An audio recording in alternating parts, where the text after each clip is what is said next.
Hello, my name is Russell Cooper, and I'm here to tell you a story about me and my brother hiking one time in Great Smoky Mountains of North Carolina.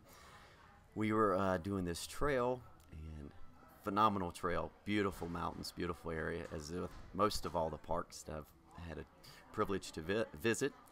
And we were doing this trail, and all of a sudden it come down a heavy rain, so we had to get in this little spot, and we found this little spot, and it was really awesome. We were shielded basically from the rain, and then I told my brother, this is a spot for a bear. It'd be a cool spot for it. And I asked him, I said, what would you do if a bear popped its head up right there? And he said, well, the first thing you don't do is run. And I'm like, well, I would be up this tree or something, getting out of here.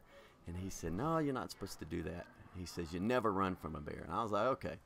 So finally we left our little spot that was so nice and cozy, and started down the mountain, and I was a little ahead of him, and lo and behold, I come around the turn, and there was a little baby cub right in front of me. I could have reached out and pet it, and beautiful little cub. And I stopped and turned around and told my brother, who hadn't seen it yet because we were around the little bend, and I'm like, there's a baby bear. He says, no, there's not. And I was like, there is, honestly. And here's the funny part. Of course, what happens? About that time, Mama Bear comes up in between me and the little cub, and he happens to see Mama Bear when she pops her head up. And what does he do?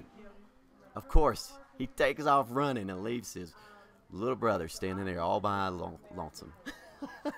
So I take off running myself and finally catch up to him and pass him. And I'm like, what are you doing running from me?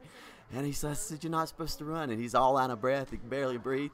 He says, well, I didn't figure I had to outrun the bear just to outrun you. So there you go. There's a wonderful experience there.